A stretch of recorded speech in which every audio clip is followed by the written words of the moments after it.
Outward Bound had always been in the back of my mind. I was on the cusp of change in my roles and I approached my manager and went, look, this sounds fantastic, I really want to do it. So that's how it kind of came about.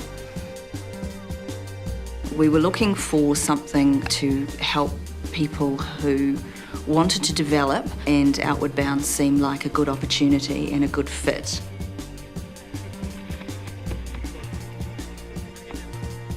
Landcorp Farming sends people to Outward Bound purely on its reputation, and I did get the opportunity myself to actually be at a course down at Outward Bound, and considering that reputation and my experience at Outward Bound, I thought, hey, this is a great place to send some of our young and up-and-coming people.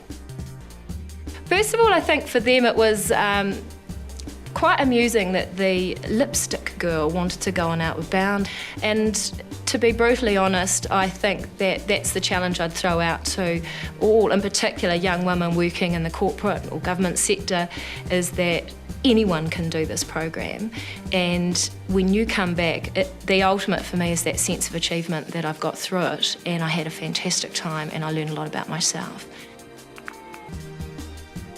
Outward Bound is very much around the last man first, so I think it's around compassion of your team members. There was such varying physical capabilities within our group, and you really strove to make sure that that person who was last to get up the hill got up the hill and got up okay. So it helped me in a lot of group dynamics about understanding my work ethics compared to other people's, because everyone works at a different pace and everyone moves at a different pace. A lot of team sort of sessions and a lot of work around seeing how the team actually performs together, and so that was another really big challenge. Just like climbing the mountain, it was how do we make sure that the team dynamics actually stay together. And it stretches people in a way that you don't get in a classroom-based program. It's real and immediate, and people feel it, not just think it. And it's about challenging yourself around what your strengths are and what your weaknesses are, and both of those are quite powerful tools in the workplace and on a personal level.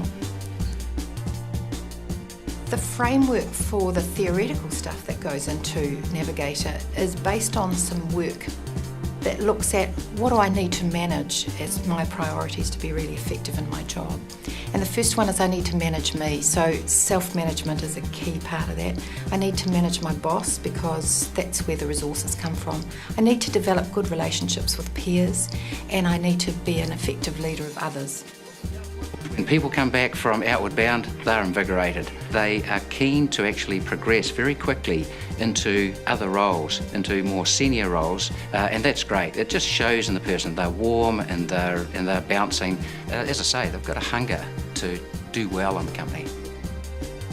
One of the things that happens on Outward Bound is that people get an opportunity to think quite deeply about what's important to them and what's important to them personally and as a leader and a team member.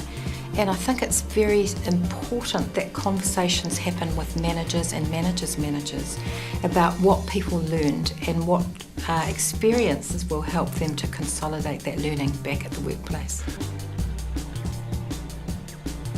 I would say go for it, grasp it, push bosses, management or yourself, and just enjoy it.